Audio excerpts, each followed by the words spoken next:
Fait bienvenue, âmes intrépides, dans les profondeurs du Soubou. Ici, dans les tréfonds de la terre, loin sous les royaumes des hommes, fourmille une vie riche qui cohabite dans un équilibre délicat et mystérieux. Comme il est de coutume sur cette chaîne, le temps d'une vidéo, devenez un falfenif, un être gris à 14 doigts, et préparez-vous à découvrir les secrets les plus sombres de notre univers de dark fantasy. Peu à peu, vos yeux sensibles s'accoutument à l'obscurité. À votre droite, un champignon émet une faible lueur et vous donne envie de vous rapprocher. Vos pas résonnent contre le sol dur et humide, et seule votre respiration vous revient en écho. Bienvenue au Soubou. Restez bien jusqu'à la fin de la vidéo pour découvrir un artiste francophone qui œuvre en fantaisie. Bon visionnage. Le Soubou, ce n'est pas qu'une succession de cavernes vides, de roches dénudées et de recoins inquiétants. C'est aussi tout un écosystème fonctionnel, un monde où le végétal côtoie le minéral et se confondent parfois. De grands champignons illuminent vos pas, des ronces vous agrippent, vous tirent et vous engloutissent. Les fleurs embaument l'air d'un délicat parfum, d'autres très toxiques peuvent vous tuer au terme d'un simple contact avec votre peau. On raconte même que des arbres poussent à l'envers, depuis les plafonds. La flore du Soubou est singulière et ne passionne que quelques illuminés, des herboristes et des hermétistes narars, persuadés de pouvoir un jour maîtriser la magie. À Carmozane, une dizaine d'ouvrages sur les plantes du Soubou est consultable. Écrits par les premiers narars à être descendus au Soubou, ils ne font état que de quelques banalités sur les plantes rencontrées.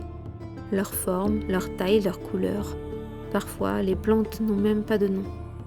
Mais aujourd'hui, pour vous, petits falfenifs curieux, nous allons explorer les cavernes à la recherche de végétaux et nous essaierons de comprendre leur rôle dans cet écosystème rude et magnifique à la fois.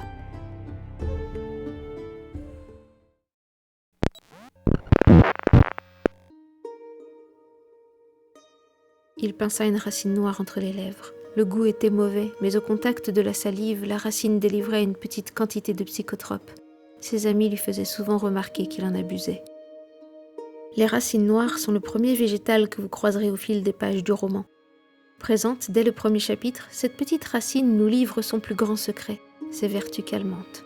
Cette racine pousse dans tout le Soubou, à condition qu'il y ait une épaisseur de tourbe d'au moins 1 cm pour pouvoir y puiser les nutriments indispensables à sa croissance. Il n'est cependant pas rare de voir ces racines se développer à même la roche, mais de par leur manque de nutriments, leur goût et leur texture sont bien moins agréables. Les racines sont très appréciées de vos semblables, les falfenifs, car elles constituent une source de nourriture facile d'accès et permettent de relaxer les travailleurs après une rude journée. Quand les racines sont assez grosses, on peut en extraire un sucre au prix de longs efforts de broyage à la main et de filtrage du jus. Ce sucre a le pouvoir de décupler le goût des aliments, mais pas seulement.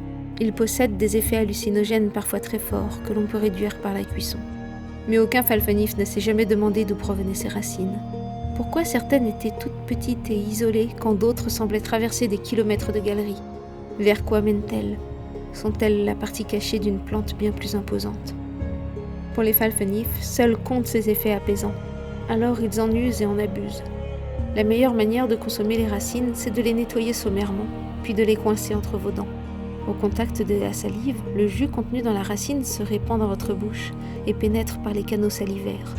Vous ressentez un petit frisson parcourir votre mâchoire et vous venez même à apprécier le goût amer et terreux de la racine, alors qu'à votre tout premier essai, vous aviez détesté cette sensation. C'est fou comme on s'habitue vite. Nidois, notre héros, entretient un lien étroit avec les racines. Seul réconfort à sa vie, il en consomme dès que l'occasion se présente, quitte à le regretter par la suite. Plus il consomme de racines, plus il altère ses sens. Aussi, ces petites racines a priori inoffensives l'ont déjà conduit à des situations difficiles, où réfléchir et se mouvoir lui semblait impossible. Alors prenez garde et ne commettez pas les mêmes erreurs que Nidois.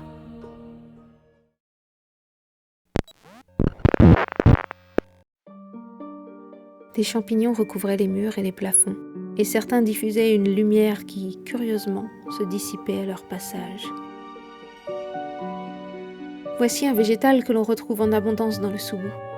Roi des ténèbres, il trône majestueusement partout où les conditions le lui permettent. Les champignons soubouans se déclinent en une multitude d'espèces, de tailles, de formes, de couleurs, de goûts et de dangerosité aussi.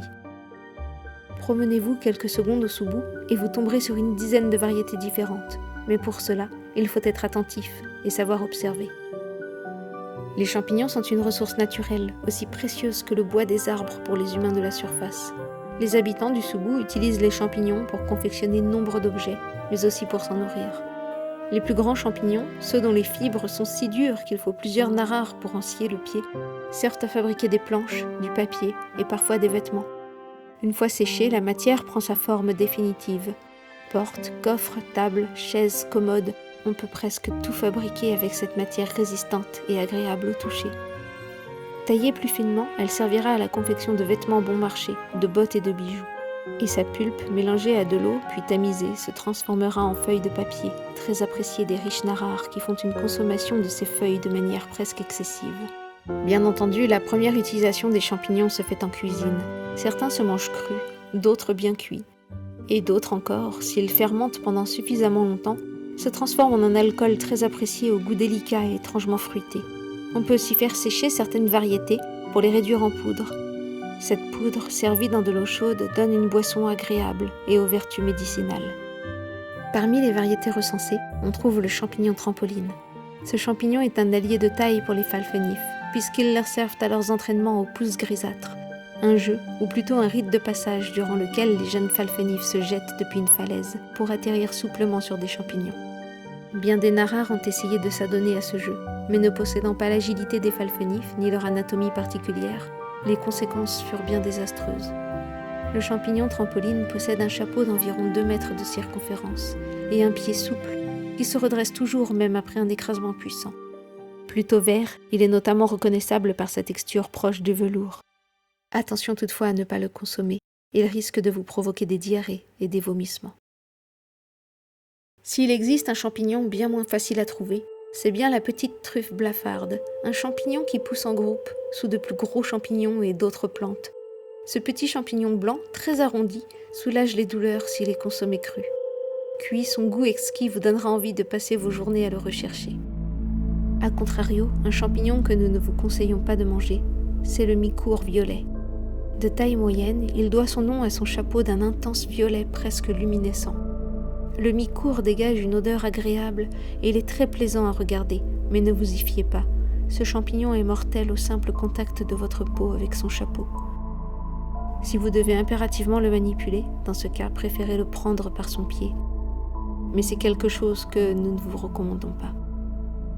Nous pourrions passer des heures à énumérer toutes les variétés de champignons qui existent au Soubou, mais nous allons conclure par cette dernière espèce, le champignon bioluminescent, ou communément appelé le veilleur cave-lumière.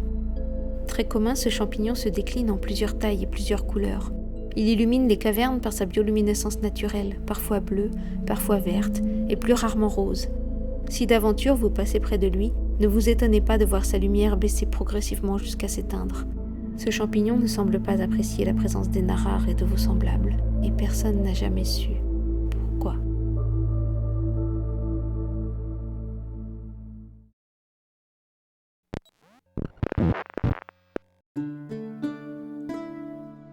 Dans la précipitation, la tunique de Nidoa s'accrocha à une ronce de scie qu'il n'avait pas vue. La racine recouverte de disques coupants et d'aiguilles recourbées serpentait entre les champignons avant de se perdre dans un mur. Cette plante, vous la rencontrerez surtout dans le tome 2, qui sortira en début d'année 2024. Bien qu'elle soit évoquée dans le tome 1, toute sa beauté et sa cruauté ne seront révélées que bien plus tard, au cours d'une action tragique. Mais avant de vous exposer ces spécificités, je voudrais vous demander: connaissez-vous Torrens Passage ? Ceux qui ont vu notre première vidéo savent que ce jeu nous a largement inspirés pour notre univers, notamment au sujet des cristaux. Mais saviez-vous qu'il nous avait également inspirés pour la ronce de scie ?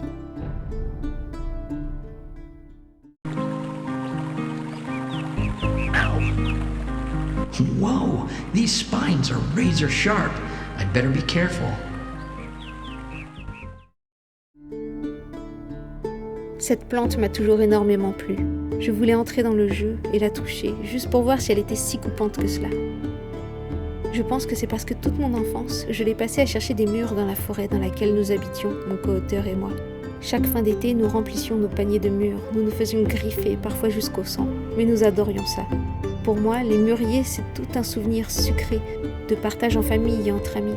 Et je sais que 2 personnes qui regardent cette vidéo en font partie de ces amis, venus nous aider à récolter ces délicieux fruits, et je les salue avec énormément d'affection.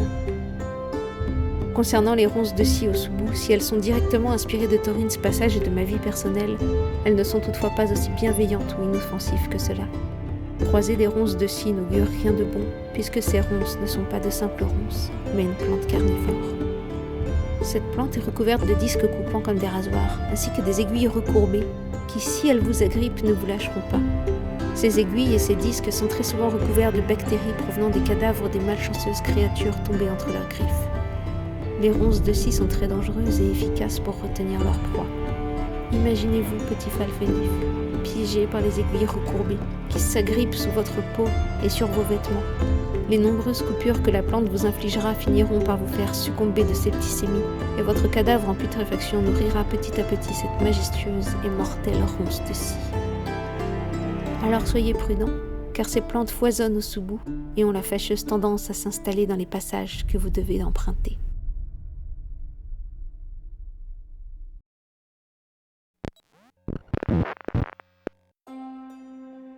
Nidoa grignota quelques pelures de carottes brunâtres à la limite de la décomposition en guise de petit déjeuner. C'était tout ce qu'il avait gagné à travailler comme un forcené à la carrière. Partons sur un sujet plus léger. Heureusement, il existe des plantes tout à fait inoffensives et même bonnes pour la santé. À Carmozan, on cultive fastidieusement des fruits et des légumes pour agrémenter les repas des riches seigneurs. Vous, en tant que falfenif, vous êtes régulièrement payé en pelures de légumes ou en restes moisis, mais vous ne faites pas la fine bouche. Les pelures de carottes sont les plus appréciées, et les enfants se les échangent parfois contre des jouets, quand ce ne sont pas les adultes qui se les négocient. Quelquefois, vous pouvez agrémenter votre maigre repas d'une batte, un fruit long et fibreux, recouvert d'une peau violette qui s'épluche sans effort. Le goût n'est pas des meilleurs, et le taux de sucre y est très faible, et même quand il n'est pas assez mûr, son goût amer vous donne des hauts le cœur, mais vous savez que ce fruit est rempli de nutriments indispensables à votre survie. Alors vous le mangez, sans vous plaindre. Les fruits et les légumes sauvages sont difficiles à dénicher, car souvent les petits animaux du Soubou s'en emparent avant même qu'ils soient assez mûrs pour vous. Alors vous vous rabattez sur leur culture, mais elle se révèle extrêmement difficile car la tourbe, élément indispensable à leur croissance, se fait rare dans votre cité. Les fruits et les légumes qui ressortent de cette agriculture sont petits, fades, flétris parfois. Heureusement, les Narars ont une solution pour nourrir toute la cité. Et je vous renvoie à la première vidéo de la chaîne pour découvrir cette source de nourriture.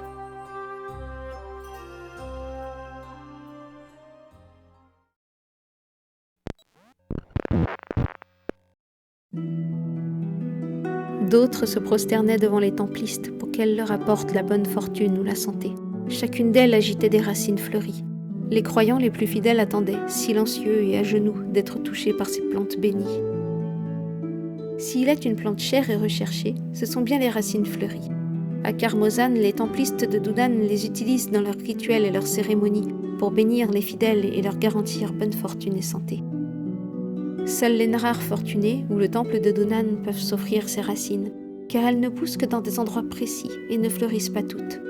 Or, ce qui intéresse les adeptes de la déesse, ce sont bien les fleurs, de délicats petits trésors aux pétales nacrés qui révèlent un pistil aux arômes envoûtants.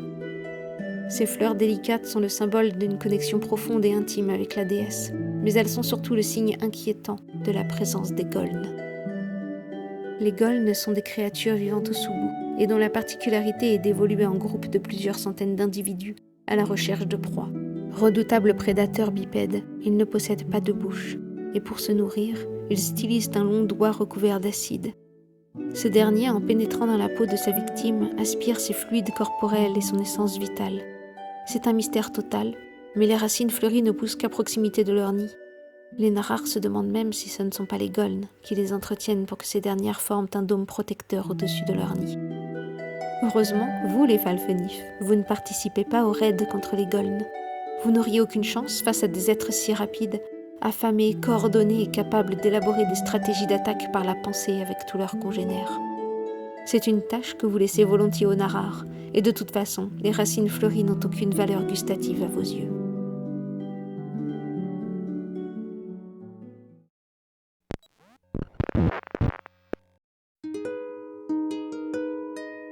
C'est un murmure, un chuchotement qui se ferait un chemin à travers les recoins obscurs du Soubou, s'infiltre dans les esprits et sème des graines de curiosité et d'émerveillement.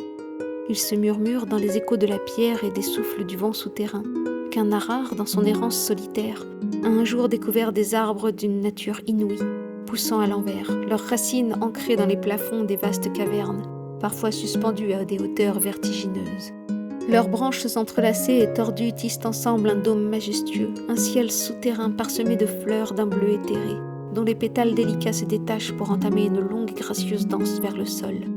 De sa découverte, le narar préleva un pétale qui, de façon énigmatique, défia les lois du temps et conserva son éclat. On ignore son destin, ni même s'il a vraiment existé. Mais depuis que cette histoire voyage à travers les cités du Soubou, nombreux et nombreuses sont ceux et celles à s'être lancés dans la quête de ces arbres inversés. Tout ce que je peux vous dire, en tant que créatrice de cet univers, c'est que la couleur bleue des pétales n'est pas due au hasard. Le Soubou foisonne de vie. Nous aurions encore beaucoup d'autres plantes à vous faire découvrir, comme la mousse qui pousse en abondance près des points d'eau, abritant eux-mêmes de nombreuses plantes aquatiques. Toute cette flore est essentielle à la vie de ce monde souterrain et ne saurait en être dissociée. Elle renouvelle l'oxygène, apporte une source de nourriture à de nombreux animaux et leur offre des cachettes et des foyers sûrs. Le Soubou a beau être un monde sans lumière du jour, non soumis à un cycle des saisons et du jour et de la nuit, les plantes trouvent toujours un moyen de s'épanouir, même dans les conditions les plus extrêmes. Elles sont un bon exemple de résilience et de volonté. Peut-être, petit Falfenif, aurez-vous désormais une nouvelle perception, un regard plus profond quand vos yeux se poseront sur un simple champignon qui semble avoir poussé là par hasard, ou bien sur un légume que vous vous apprêtez à consommer. Peut-être comprendrez-vous que le Soubou n'est pas qu'un territoire hostile, qui vous veut du mal, mais un écosystème qui fonctionne à sa manière et dont vous n'êtes qu'un invité. Vous pouvez désormais quitter votre peau de Falfenif et rejoindre vos corps humains. Mais n'oubliez pas que vous êtes toujours les bienvenus pour de nouvelles aventures. Je vous invite donc à continuer l'exploration, à chercher les messages cachés dans la nature de notre monde. Mais avant toute chose, comme annoncé en début de vidéo, c'est le moment de vous faire découvrir un artiste qui œuvre en fantaisie. Aujourd'hui, j'ai choisi de mettre à l'honneur mon co-auteur, Nicolas Keman, auteur du roman qui pleure, qui est un roman de science-fiction et co-auteur de La fin du Soubou. Il possède une chaîne YouTube sur la narralyse, à savoir l'analyse de la narration, et y évoque beaucoup d'œuvres de fantaisie. Je vous invite alors à aller voir son travail et à vous abonner à sa chaîne. Merci d'avoir regardé cette vidéo. Si celle-ci vous a plu, sachez que vous pouvez plonger plus intensément dans notre univers en lisant La fin du Soubou, tome 1, disponible sur Amazon à 19,99 en format broché ou bien à 4,99 en format Kindle. Alors, cher Falfenif, abonnez-vous, activez la cloche. C'était Halo de Salm et Nicolas Keman, et nous vous disons à très bientôt pour d'autres explorations.